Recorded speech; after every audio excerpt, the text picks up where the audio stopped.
बहाली सर आ रही है, उसको लेकर के आपकी इस क्या राय जॉब है? में मज़ा आता है, अच्छा लगता है, और वही उस जो जॉब को कर शिक्षक बहाली अभी हुई है कि बिहार में जो बहाली हो रही है, उस पे पहला हक मैं बिहारियों का इनसे होना यही चाहिए। रिक्वेस्ट करना चाहता हूँ कि आप एमएनसीज़ लाओ यहाँ पे, और फैक्ट्रीज़ टीआरई कॉन्ट्रैक्ट फोर से को लाओ। लेकर के जैसे बहुत क्वेश्चन स्टूडेंट्स को प्रॉब्लम होती है कि क्या कैसे आपको प्रिपरेशन किसी विदेशी भाषा से प्रॉब्लम? भाषा क्या है? हम लोग को सेपरेट करती है कि क्या? भगवत गीता जो है ये सबको पढ़नी किसी के चाहिए या नहीं? अंदर, हर जीव मात्र के तो अंदर दोस्तों, ईश्वर को। स्वागत है आपका हमारे इस खास एपिसोड में।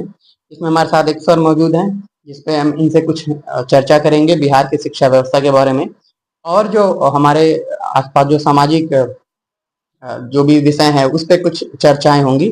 तो सर, स्वागत है आपका हमारे इस खास एपिसोड में। हरे कृष्णा, और बहुत बहुत धन्यवाद मुझे इस शो पे बुलाने के लिए और मेरे अपने पर्सनल व्यूज़ को यहाँ रखने के लिए, क्योंकि ये पर्सनल व्यूज़ है तो इसका पर्सन टू पर्सन हर किसी का अपना पर्सनल थॉट्स होते हैं, तो उस हिसाब से मुझे जज करना या इस चैनल को जज करने की कोशिश न कीजिएगा, एज अ पर्सनल व्यू ही देखिएगा। ऐसा एक थॉट आपका होगा। मैं बता दूं कि सर बिल्कुल सर। एक बीपीएससी टीचर भी हैं, और तो इसीलिए मैं सोच रहा हूँ कि सर अब बाकी जो हैं कैसे हम लोग विचार सर का रखेंगे। तो हम हमारे पास सर कुछ क्वेश्चंस हैं जो मैं पूछना चाह रहा हूँ आपसे। तैयार हैं ज़रूर सर आप? ज़रूर ज़रूर। सर, पहला मेरा जो क्वेश्चन होगा वो है कि बिहार में जो बहाली सर आ रही है उसको लेकर के आपकी क्या राय है? बिहार में क्या बोले, अभी पूरे देश में ही बहालियों की थोड़ी तंगी है। और बिहार को इन सेंस अगर देखा जाए तो बिहार में बहुत सालों से उस हिसाब से बहालियाँ नहीं आई, जिस हिसाब से यहाँ पे बेरोजगारी। और हाल ही के सालों में जो टीचर्स की बहाली देखने को मिली है, धड़ल्ले से हुई है।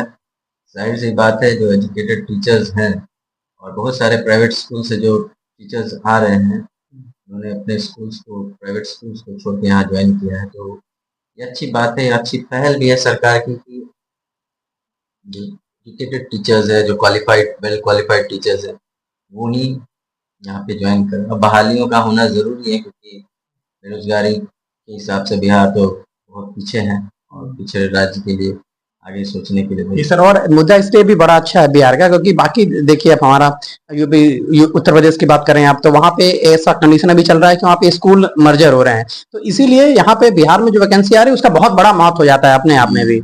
इस पे क्या कहना चाहते हैं सर आप? सीधी सी बात है कि अगर छात्रों को अगर अच्छी गुणवत्ता वाली पढ़ाई चाहिए तो शिक्षक भी अच्छे गुण वाले, अच्छी गुणवत्ता वाले ही ज़रूरी है, और जिनको पढ़ाने में रुचि हो, ये बहुत ज़रूरी है। जॉब्स में या कोई भी ड्यूटीज़ में आ जाना, वो ड्यूटीज़ को फॉलो नहीं करना, ये कोई तर्क संगत नहीं होता है। जिसको जिस जॉब में मज़ा आता है, अच्छा लगता है, वही उस जॉब को कर सकता है। नहीं तो एक बंधुआ मजदूरी वाली बात है, अच्छा नहीं लगना, रुचिकर नहीं होना। जो काम कर रहे हैं या जो छात्र भी होते हैं, उनके लिए भी प्रॉब्लमेटिक हो जाता है ये चीज़, क्योंकि सामने वाला अगर ढंग से नहीं पढ़ाएगा, तो जाहिर सा बात है कि बच्चों को समझ में कुछ आने वाला है नहीं। जी सर, और जो शिक्षक बहाली अभी हुई है हाल ही फिलहाल में, तो उसको लेकर के सर बिहार को कितना फायदा होगा आपके नजरिए से? देखिए, इसके पहले जो बहाली हुई वो किसी भी हिसाब से मुझे तर्क संगत नहीं लगती थी, और बहरहाल वो भी कुछ तरीकों से कुछ उस समय की जरूरत के हिसाब से वो जरूरत के ठीक थी, हिसाब से। ठीक। जी जी जी। पर अभी जो बहाली हुई है, जाहिर सी बात है, जो टीचर्स जो भी आए हैं वो ट्रेनिंग प्रॉपर लेकर आए हैं, और साथ ही साथ जैसा मैंने अभी थोड़ी देर पहले कहा कि बहुत सारे ऐसे प्राइवेट स्कूल्स के भी टीचर्स थे, वो वेल क्वालिफाइड, जो 5-6 साल के एक्सपीरियंस, मोर देन, उससे भी ज़्यादा एक्सपीरियंस वाले टीचर्स, वो अपने प्राइवेट स्कूल्स को छोड़ के सरकारी स्कूल्स में ज्वाइन कर किए हैं। और ये गुणवत्ता जाहिर सी बात है बढ़ेगी, और बढ़ी दिख दिख भी रही है बढ़ते हुए, क्योंकि धीरे धीरे क्या हो रहा है कि पहले जो बच्चों की क्वांटिटी या पहले जो बच्चों की पॉपुलेशन होती थी स्कूल में आती थी, वो बहुत कम होती थी, और अभी धीरे धीरे बच्चों की पॉपुलेशन बढ़ती जा रही है। और जो पहले इस तरह से शिक्षकों की बहाली हुई है, तो छुपी हुई बात है नहीं। बहाली क्या धांधली बोल सकते हैं हम लोग उसको, पर मैं सीधा सीधा उस चीज को आरोप नहीं लगाना चाहता। जी हाँ, ये भी बात है कि बहुत से ऐसे शिक्षक थे जो उस बहाली में चुनकर जो आए हैं, वो भी बहुत ही गुणवत्तापूर्ण शिक्षा देते हैं, पर बहुत सारी ऐसी वीडियोस भी वायरल, आप लोगों को पता है कि बिहार के शिक्षा पद्धति को धूमिल करता है ना। तो नए शिक्षक बहाली की बहुत जरूरत थी, जो कर रही है सरकार, पॉजिटिव थिंग, राइट। तो मतलब ये अच्छा करे, सच में अच्छी बात है सर। एक जगह जहाँ बेरोजगारी है वहाँ पे इतनी वैकेंसीज देना किसी भी स्टेट के लिए बड़ी अलग बात होती है। दूसरी बात सर ये कि आपको क्या लगता है कि बिहार में जो बहाली हो रही है उस पर पहला हक बिहारियों का होना चाहिए, और जो अलग स्टेट से आ रहे हैं उनके बारे में आपकी क्या राय है? देखिए, हक और ये तो मैं नहीं बोलूंगा, क्योंकि जाहिर सा बात है, देश सभी का है। कोई कहीं भी जाके, तो हम लोग का फंडामेंटल राइट है, कहीं भी जाके हम लोग ड्यूटी कर सकते हैं। हाँ, पर अगर ये चीज देखना जरूरी हो जाता है कि अगर आपके इस राज्य के बेरोजगारी जो है चरम पे है, आपको ओपनली रिजर्वेशंस नहीं देते हो, यानी छूट नहीं देते हो यहाँ के विद्यार्थियों को, तो थोड़ा प्रॉब्लमेटिक हो जाएगा। फिर बाद में क्या है कि वहीं फिर जाएंगे बाहर दूसरे राज्यों में काम करने के लिए, मजदूर ऐसे मजदूर जाएंगे। तो मैं पूर्णतः ये भी नहीं सहमत हूँ कि बाहर के टीचर्स आए, पर हाँ, एक रेगुलेशंस होनी चाहिए, जैसे तो भाई विभाग ही तय करेगा और सरकार ही तय करेगी किस हिसाब से, क्योंकि पॉलिटिक्स के हिसाब से लोग आजकल अपना नैरेटिव रखते हैं। तो जैसे बाकी राज्यों में भी है कि लोग आते हैं, आप राजस्थान देख लीजिए वहां पे भी लोग जाते हैं, उत्तर प्रदेश में भी लोग जाते हैं, उत्तराखंड में इवन दैट लोग जाते हैं। मैं उस हिसाब से तो देखो, सीधी सी बात है, बेरोजगारी अल्टीमेटली दूर करना है। तो बेरोजगारी दूर करने का मतलब ये नहीं है कि आप सिर्फ उनको सरकारी नौकरी ही दे दो। आप एक काम कर सकते हैं, इंफ्रास्ट्रक्चर डेवलपमेंट वगैरह, या फिर जो भी फैक्ट्रीज वगैरह आप डेवलप कर लोग, जरूरी नहीं है कि वहीं से सभी शिक्षक जरूरी थोड़ी ना बना, कि बहाली आ रही है तो लोग सारे भर देते हैं। कैपेबिलिटी है नहीं है वो तो उन पे डिपेंड करता है, नहीं कैपेबल होंगे, नहीं क्वालिफाइड नहीं होंगे, सीधी सी बात है। पर आप एक चीज गौर करो, कभी भी कोई बहाली आती है तो वो लिमिटेड सीट्स पे होती है, ठीक है, पर जो फॉर्म्स जो फिल होते हैं वो लाखों में होते हैं। जाहिर सा बात है, मोस्ट ऑफ द, हम ये नहीं एकदम सीधे सीधे नकार सकते कि सारे बाहर जो भी फॉर्म्स आ रहे वो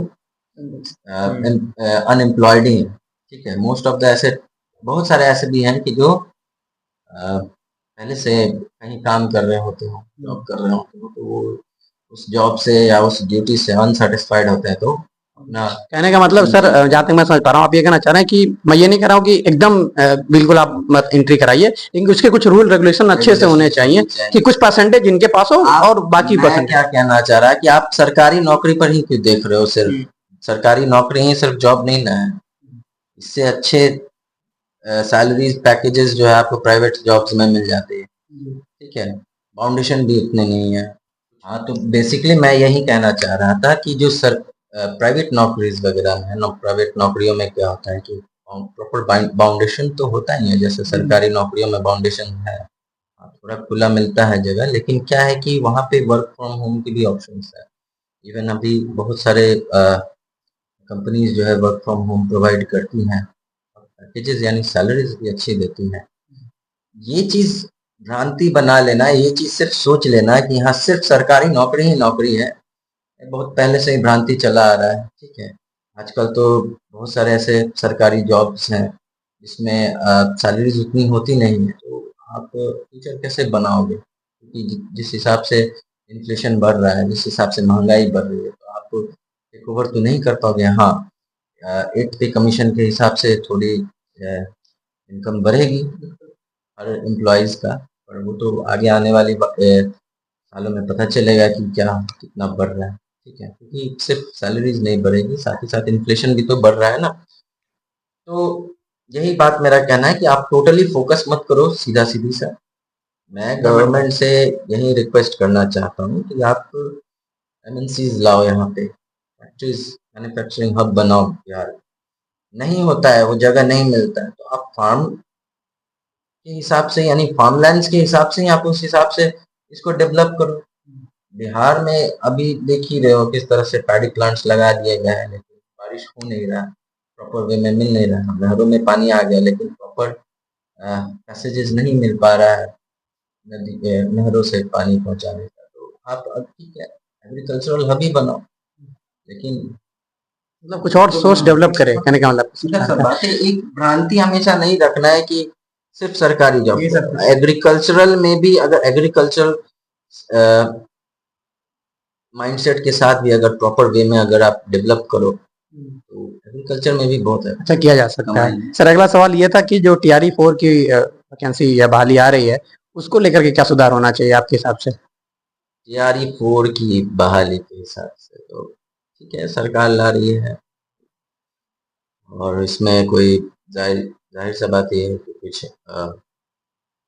उस तरह की मंशा है नहीं सरकार की बुरा तरह का, पर हाँ जाहिर सा बात है, इलेक्शन के आसपास की बात है, वैकेंसीज आना तो लोग बनाते ही हैं कि सुधार की मैं बात कर रहा हूँ, उसमें क्या मैं सुधार आ होना रहा हूँ उस पॉइंट पे, ठीक है। तो ये एक बात हो गई कि यहाँ पॉलिटिकल व्यू में लोग देखते हैं इस चीज को। सुधार यही है कि आप थोड़ा शिक्षकों की इश्यूज को समझो। इतने दूर दूर पोस्टेड टीचर्स हैं, घर से दूर हैं, बहुत सारे ऐसे पोस्टिंग में ध्यान रखें, इस बार टीचर्स पोस्टिंग में ध्यान रखें। अनमैरिड हैं, ठीक है। TRE 3 में इस चीज को थोड़ा सुधार किया गया। जाहिर सा बात है हर किसी को अपना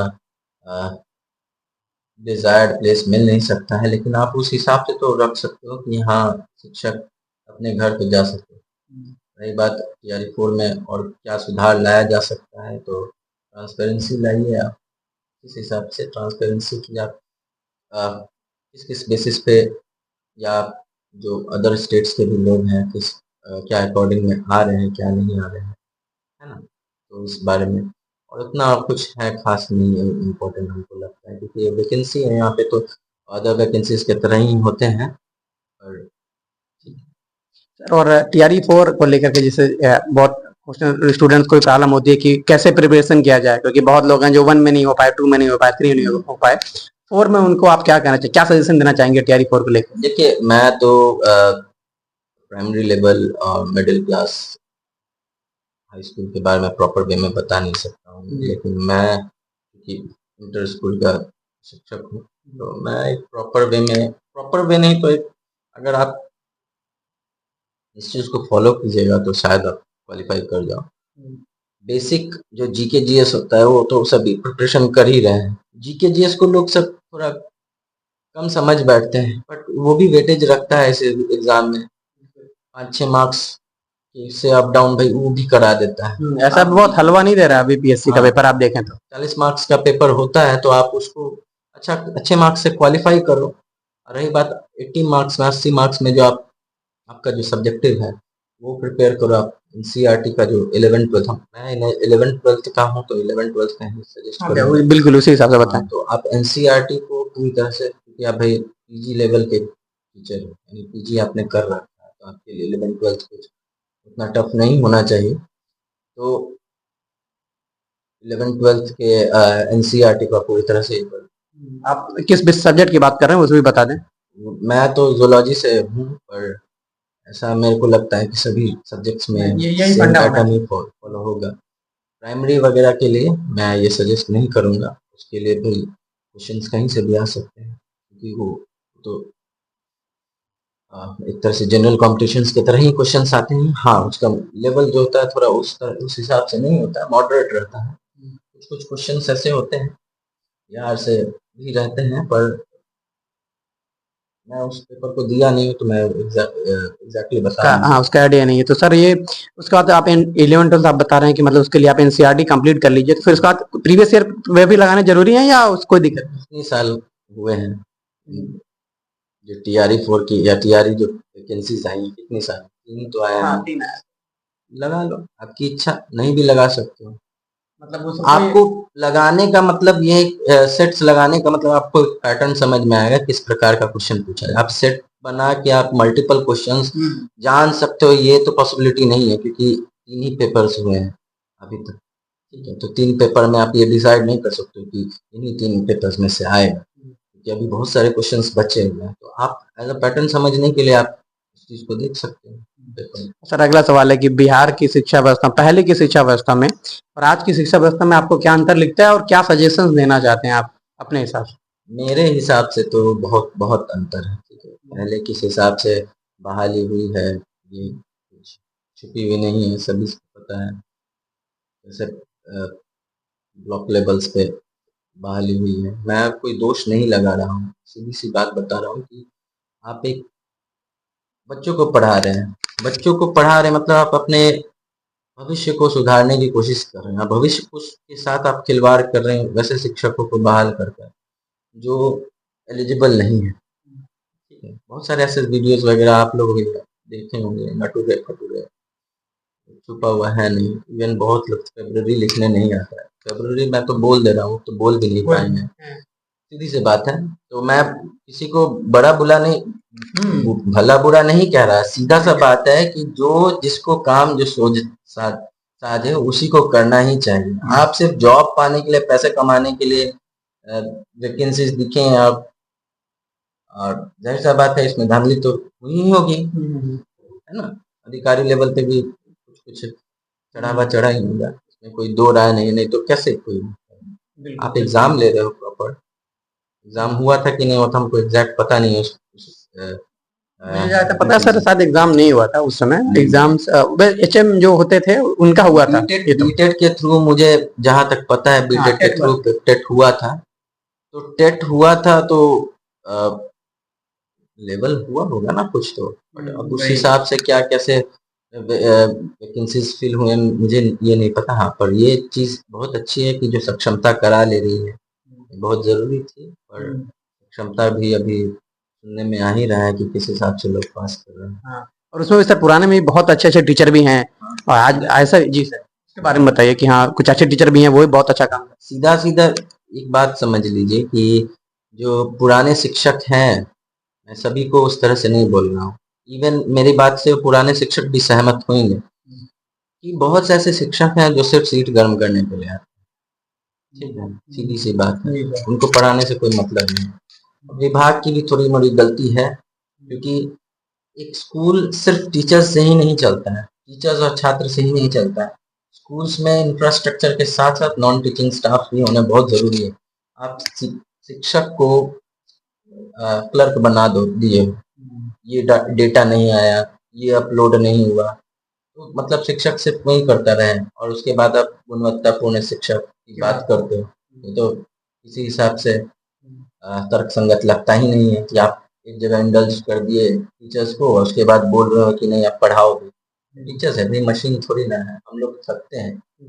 इवन मशीन्स की भी बात करें तो उनका भी बैटरी डाउन होता है, रिचार्ज करने, है ना। सीधी सा बात है, आप 6 आवर्स जो 80 आवर्स कर लो ना, लेकिन आप उस तरह से सुविधा तो दो शिक्षक को। मतलब सर आप उनको टीचर के साथ साथ एज ए ह्यूमन भी समझें, सिर्फ टीचर ना समझें, एज ए ह्यूमन भी समझें। टीचर ही समझे, लेकिन आप टीचर के साथ साथ क्लर्क वगैरह ये सब नहीं समझे। आप बहाली लाओ ना और आपकी वाहवाही होगी, सीधी सी बात है। कितनी सारी वैकेंसीज है, लाइब्रेरी नहीं है अभी, कितने सारे स्कूल जो है क्रमित हो गए हैं, अपग्रेड हो गए हैं।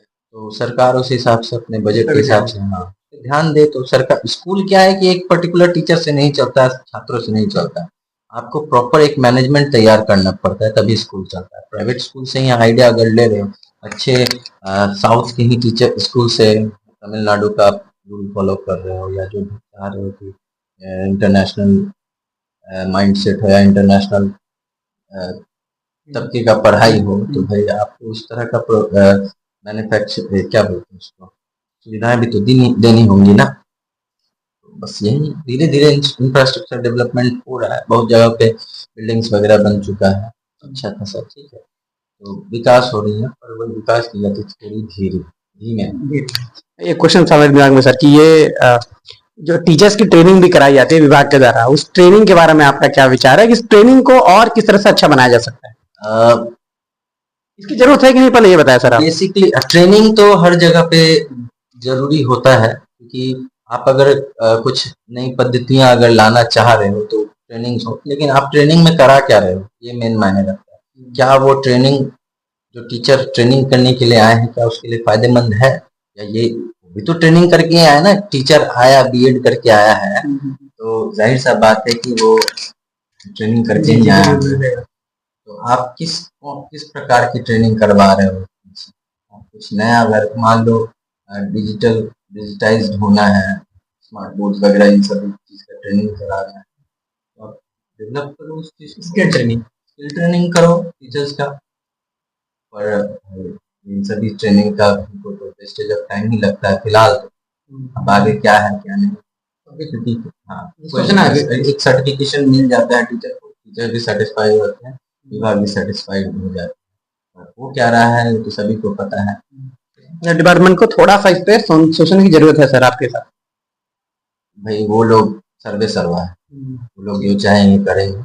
भाई मैं तो भाई एक बीपीएससी, ठीक है, मैं अपने हिसाब से अपना बिल्कुल बोल रहा हूँ। अपना राय हाँ, मेरा अपना राय है, हमसे ज्यादा वेल क्वालिफाइड लोग वहां पे बैठे हो, और ज्यादा हाँ, बस यही चीज मैं कहना चाहूंगा कि आप इसी रूम में बैठ के डिसाइड मत करो, जरा कोई कर रहा है ना, कहाँ क्या ट्रेनिंग चल रहा है, आप बैठो उस रूम में, ट्रेनिंग चल रही है ना, आप बैठो तो देखो तो क्या ट्रेनिंग चल रहा है, आपको तब तो पता चलेगा कि क्या ये बात, क्या ये ट्रेनिंग का जो सिस्टम है या जो ट्रेनिंग दिया जा रहा है, क्या टीचर्स के थ्रू स्टूडेंट्स तक कन्वे होगी ये बात कि नहीं होगी। सर जो एसीएस साहब हैं वो फिलहाल के जो एसीएस हैं वो तो इस पे जोर दे रहे हैं कि ये हम चेक करेंगे कि झारखंड में पहुंच रहा है कि नहीं। ये सही बात है सर। एक बहुत ही जो इसमें काफी मुद्दा चल रहा है बहुत दिनों से भारत में कि भाषा में, सर भारत में राज्यों में भाषा को लेकर के बड़ा विवाद चल रहा है, इस पे अभी क्या रहा है? बहुत गंभीर क्वेश्चन आपने पूछा है। भाषा, क्या हम एक प्रश्न आप ही से सीधा सीधी पूछना चाहते हैं, क्या आपको किसी विदेशी भाषा से प्रॉब्लम हुई है? इंग्लिश से, जापानी कोई आता है तो जापानीज से, या कोई विदेशी सैलानी आता है घूमने, टूरिस्ट आता है, इवन टूरिस्ट गाइड्स भी अपने आप को उस हिसाब से सीख लेते हैं, तो सीख कौन रहा है? विदेशी सीख रहा है। ये सीखना तो वही है जहाँ पे वो आया है, सीख वही रहा है वो। कौन सीख हाँ रहा है? वही, वहीं के लोग सीख, बिल्कुल जहाँ पे वो ऐसी आया। बात है, हम भारत के लोग हैं, हम लोग एक दूसरे के साथ इस तरह से व्यवहार करेंगे, कैसे चलेगा ये बात? आप एकजुटता, ये तो सीधी सीधी बात आप एक समझ लो कि पॉलिटिकल गेम चलता है, पॉलिटिकल गेम के अलावा और कुछ नहीं है। मैं भी साउथ वगैरह हो के आया हूँ, तमिलनाडु रह के आया हूँ, बेंगलोर गया था, तो मेरे साथ उस तरह का व्यवहार उतना नहीं हुआ।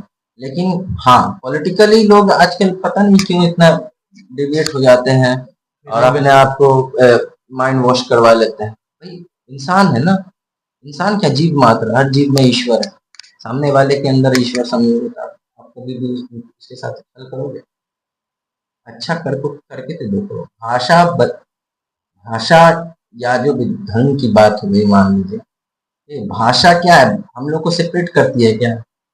भाषा तो जोड़ती है ना, अलग अलग भाषा, यही तो हम लोगों के देश का एक बहुत अच्छा बात है। और किस देश में इतने सारी भाषाएं बोली जाती हैं? किसी में नहीं। मुख्य भाषा जरूरी है कन्वे करने की, तो आप विदेशी भाषा को नहीं ना पिक करो। हाँ, इजी टू, आपको लगता है कि आप, हमारे देश में कितनी अच्छी सुविधा है, ट्राई लैंग्वेज फॉर्मूला की बात हो रही है, मैं उस चीज से सहमत हूँ कि ट्राई लैंग्वेज फॉर्मूला होना चाहिए। जिस राज्य में विरोध हो रहा है इस चीज का, मैं समझ नहीं पाता कि क्यों विरोध हो रहा है। सीधी सी बात है, हमको जहां तक फील होता है वो सीधा पॉलिटिकल इश्यूज हैं। भाषा के हिसाब से, रंग भेद के हिसाब से, विजन के हिसाब से, रेस के हिसाब से एक इंसान के साथ भेदभाव करना, आप बिल्कुल सही जा रहे हैं। मेरा नेक्स्ट क्वेश्चन इसी से था कि सर जो भारत में जो भेद का जो कारण है, भारत में जो भेद बढ़ता है लोगों के बीच में जो भेद है, उसका आपके हिसाब से सर क्या बढ़ने का यही कारण है खुद को सर्वोच्च समझना। आप बाकियों को खुद से नीचा समझते हो, हम ब्रह्मास्मि वाला हो। बस खुद को अगर ऊंचा समझोगे तो भाई यही इशू होगा कि वो मेरे बराबर कैसे है। वो भाई सक्षम है तभी तो बराबर आया ना, आपको धकेल के थोड़ी ना आया है। या फिर यहाँ जात पात की भी बात आ जाती है, भाई मानते हैं, ऐसा नहीं है। बहुत लोग बोलते हैं कि, उदाहरण मैं दे रहा हूँ, किसी जाति टिप्पणी की बात नहीं कर रहा वो आपका जो है आप अपना विचार दे रहे हैं, उसमें इस पे पहले मैं डिस्क्लेमर दे देता हूँ कि मैं किसी को पर्टिकुलर रेस को इसको लोग मतलब ये नहीं करना चाह रहा। लोग एक तर्क बना लिया, मुसहर मूस खाते हैं, मूस खाने पर मजबूर क्यों हुआ? इस पर बात नहीं होती। मुसहर मूस खाता है, इस पर बात होती। मुसहर मूस क्यों खा रहा है, या खाने पर खान क्यों पड़ा उसको खाना? रीजनल तरीके से अगर देखा जाए, बंगाली लोग मछली बहुत खाते हैं। कारण क्या है? Coastal region, easy easy to उनको मिल जाती है मछली। इवन बंगाली, मैं भी बंगाली हूँ, जी जी तो बंगाली लोगों के लिए कोई भी शुभ काम जो होता है मछली से ही शुरू होता जी है ना? तो उस जाहिर सा बात है, रीजन टू रीजन वैरी करेगा। आप एक बहुत बड़े राष्ट्र में रहते हो, छोटा सा देश तो नहीं है कि आप कोस्टल रीजन में रहोगे या फिर आपका एरिया जो प्लेन्स में है, डेजर्ट एरिया है, तो नहीं है। जगह जगह के हिसाब से भोजन भी बदलती हैं, भाषा भी बदलता है, लोग भी बदलते हैं, परिधान भी बदलते हैं, और रंग का, शरीर का रंग भी बदलता है। और हम लोग तो भारतीय हैं। कहने का मतलब भैया, एक अगर हम कंक्लूजन निकालें तो आपका ये भी मतलब है कि जिस दिन आदमी दो चीजें कर ले, एक तो ये समझ जाए कि जब उसके कुछ कंडीशन रीजन होंगे, और दूसरा ये कि अपने आप को बहुत ये नहीं समझना कि हम सबसे बड़े हैं। इस बात को अब जब तक समझेंगे तब तक कहता हूँ इक्वलिटी का मतलब भी यही होता है कि आप इक्वल हो तो सब चीज में इक्वल का मतलब सिर्फ इंसान के लिए ही नहीं सोचना। मैं क्या कहा, हर जीव मात्र में ईश्वर। जब ये बात समझ में आ जाएगा तो हर चीज खत्म हो जाएगा, हर भेदभाव खत्म हो जाएगा। सर आप तो इसकी बात कर रहे हैं, मेरा अगला सवाल ये है कि आप तो कह रहे हैं कि ईश्वर है, पर आजकल तो अभी आप देख रहे हैं हाल ही का बहुत सारे ऐसे मैटर्स आते हैं जहाँ पे धर्म में भेद को लेकर के भी आजकल आ रहा है कि धर्म में भेद है, बहुत सारे धर्म है, इसमें भेद है। इस पे धर्म के भेद में जो भारत में समय चल रहा है, उस पर आपकी क्या राय है? वही सेम टॉपिक भी वही है, लगभग बराबर ही है। सब दोनों में एक ही चीज जाएगा कि खुद को ऊंचा समझ। भाई पारसी अपना रिलीजन फॉलो करते हैं, अपने ईश्वर, क्रिश्चियंस अपने ईश्वर को मानते हैं, सिख्स अपने ईश्वर को मानते हैं, हिंदूज अपने ईश्वर को मानते हैं, मुस्लिम्स अपने ईश्वर को मानते हैं, जोरास्ट्रियंस अपने ईश्वर को मानते हैं। अंतर क्या है?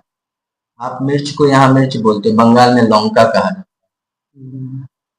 है। तो चीज एक ही ना, काम उसका सेम। आप यहाँ शेर को शेर बोलते हो और दूसरे भाषा में क्या बोला जाता है, अलग बात होगा। है ईश्वर एक ही, पूजने की पद्धति तरीका अलग है।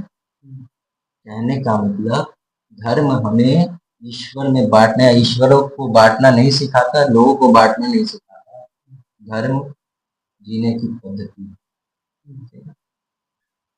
धर्म से लोग शालीन बनने चाहिए, लेकिन यहाँ पे कट्टरता, ये कट्टरता सीधी सीधी सी बात है, खुद को ऊंचा दिखाना। आप नीचे हो जाओ ना, एक लदा हुआ पेड़ तो झुकता है ना, आप चल के खड़े हो जाओ तो कौन फॉलो करेगा? तलवार के दो। लेकिन सर ये भी डर लगा रहता है कि हम कितना झुके, बार बार हम ही झुके। ये भी कई सारे रीजन्स में बात आती है कि हम ही क्यों झुके यार, बार बार हम ही झुक रहे हैं। अब क्या बोलो इस पर, निस्वार्थ भाव से ही काम होते हैं, कर्म निस्वार्थ भाव से ही होता है। कर्म के 3 रूप होते हैं गीता में, जहाँ तक मैंने पढ़ा है, सकर्म, अकर्म, अविकर्म। सकर्म होता है जो वैसा कर्म जो इंसान जो करता है खुद का स्वार्थ देकर करता है और अच्छा ही काम करता है। विकर्म हो गया दूसरे का हानि करके खुद का लाभ करता है, तो वो विकर्म हो गया। और अकर्म हो गया जिसमें निस्वार्थ भाव से कर्म की जाती है और सामने वाले का लाभ होता है, खुद का लाभ नहीं देखता है, वो विकर्म अकर्म होता है। तो अकर्म, जब तक हर इंसान अकर्मीय कर्म को फॉलो नहीं करेगा तब तक पॉसिबिलिटी कम है। स्वार्थ को थोड़ा दूर रखना होगा। धर्मों के बीच में जो भेदभाव है तो कैसे मिटाया जाए, ये भी आपके हिसाब से कैसे मिटाया जा सकता है? हर इंसान का अपना पर्टिकुलर थॉट है, ठीक है। हर इंसान को अपने, वही बुद्धि है ना, ईश्वर ने दिमाग दिया है ना, खुद के हिसाब से सोच सकते हो।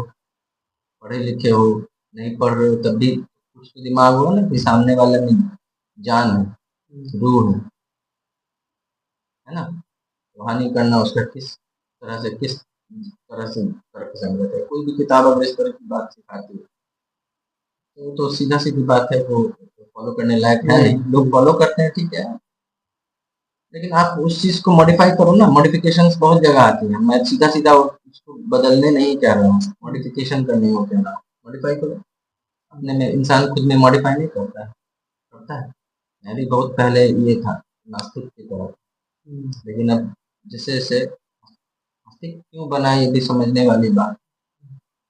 लोग इस पर सर किसी और दिन सिक्के का विस्तार एक से पहलू एक दिन देखते हैं। चर्चा करते हैं जरूर इस पे, फिर भी थोड़ा सा आपको लोग सिक्के का एक पहलू देखते हैं, दूसरा पहलू नहीं देखते।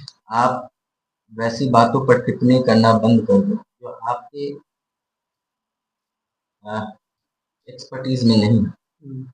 लोग धार्मिक बातों पर टिप्पणी करते हैं, ऐसा होता है। क्या आपने कोई ग्रंथ पढ़ा है? क्या आपने कुछ उस तरह के शास्त्रों को पढ़ा है? क्या आप जो ट्रेडिशनल वे में हम लोग पढ़ते हैं, रेगुलर बेसिस पे जो भी स्टडीज करते हैं, क्या आपने धार्मिक किताबों को उसके साथ कोरिलेट किया है? वो रिलेट वही कर सकता है जो दोनों को साथ में पहले सिक्के के दोनों पहलू को देखा हो। अदरवाइज आप उस पर टिप्पणी करने के लायक नहीं। एक मेरा और एक क्वेश्चन है सर इस पे कि भगवत गीता जो है ये सबको पढ़नी चाहिए या नहीं, जिसका सिर्फ मन हो वो पढ़ सकता है, या आपके हिसाब से इसको पढ़ना चाहिए फायदा कर? गीता में जीने के लिए या कैसे जीना चाहिए इंसान को, किस प्रकार, इंसान क्या हर जीव के लिए एक तरह से उसमें ज्ञान का स्रोत है। हर जीव उस तरह का कॉन्शियस लेके जन्म नहीं लेता है, इंसान ही वैसा। मैं जितना भागवतम में पढ़ा हूँ, इंसानी रूप ही जो है वो कर्म कर्म के लिए होता है, बाकी सारे अपने प्रवृत्ति के हिसाब से कार्य करते हैं। इंसान का इंसानी रूप में जो कर्म होता है वो आगे किस तरह से वो फिर भोगेंगे, वो फ्यूचर बनाता है। गीता सभी को पढ़नी चाहिए, और पढ़ना ही नहीं चाहिए, उससे ज्ञान लो। बहुत सी ऐसी बातें हैं जो आपको उसमें ऊपर से पार हो जाएंगी, लेकिन बहुत सी ऐसी बातें भी हैं जो आपको सीधे सीधे फील कराएंगे कि ये चीज़ मेरे साथ होती है और मैं इसमें सुधार ला सकता हूँ। गीता पढ़नी चाहिए। और एक आखिरी सवाल सर, और हमारे जो दर्शक हैं उनके लिए आप क्या लास्ट में एक संदेश देना चाहते हैं? क्या उनको संदेश दिया जाए जिससे वो जिंदगी मतलब लाइफ में और अच्छा कर सकें, बेटर डिजर्व कर सकें? अच्छा इंसान बनो, हर किसी के अंदर, हर जीव मात्र के अंदर ईश्वर को समझो, क्योंकि आत्मा है तो वो किसके अंश, ऊर्जा जो बोलते हैं ना, एनर्जी। एनर्जी क्या होता है साइंटिफिक टर्म में? Energy only can be transformed from one form to another. It cannot be, it neither be created or not be destroyed. इसी तरह के जिस तरह से आप कहते हैं कि रिलेट करिए, चीजों को रिलेट करिए। हाँ, तो आत्मा ऊर्जा ही है, और वो ऊर्जा ईश्वर है। ईश्वर से हर जीव मात्र में है, हर कण कण में है। भाई एक पर्टिकुलर, क्या इस बॉटल में ऊर्जा नहीं होगा? बिल्कुल है ना, संचित है। बिल्कुल बिल्कुल, और एटॉमिक लेवल पे संचित है ना ईश्वर इसमें। मैं ये नहीं कह रहा कि आप बेवकूफ बन जाओ, ठीक है, आप नहीं फॉलो करो उस चीज को। ये सभी चीजें को मानने से, या आप अगर जो बातें मैं कहा अभी, उससे एक बात आपके माइंडसेट में आएगी कि आपको हर चीज की रिस्पेक्ट, आपके अंदर हर चीज की रिस्पेक्ट आएगी। आप किसी चीज का वेस्ट नहीं करो, मैं यही कहना चाह रहा हूँ। तो सर ये तो ऑलरेडी हिंदू धर्म में तो है ही, इसको हर एक चीजों को देवी देवताओं का रूप दिया गया था इसीलिए, ताकि आप उसका रिस्पेक्ट लोग करें। इस चीज को कितना, लेकिन आज इसको सर तो इलॉजिकल, हाँ करोड़ है बोलते हैं यार, वो तो बात की बात है, लोग अपने समझ के हिसाब से बात करते हैं, सीधी सी बात है। निर्णय ले भी सकते जाती हैं। रही भावना जैसे, प्रभु मूरत देखी फिल्म तैसी। बहुत बहुत सर, बहुत अच्छा लगा सर आपसे मिलकर के, बहुत बहुत धन्यवाद सर, राधे राधे। एक बार दोबारा सर आपसे मुलाकात।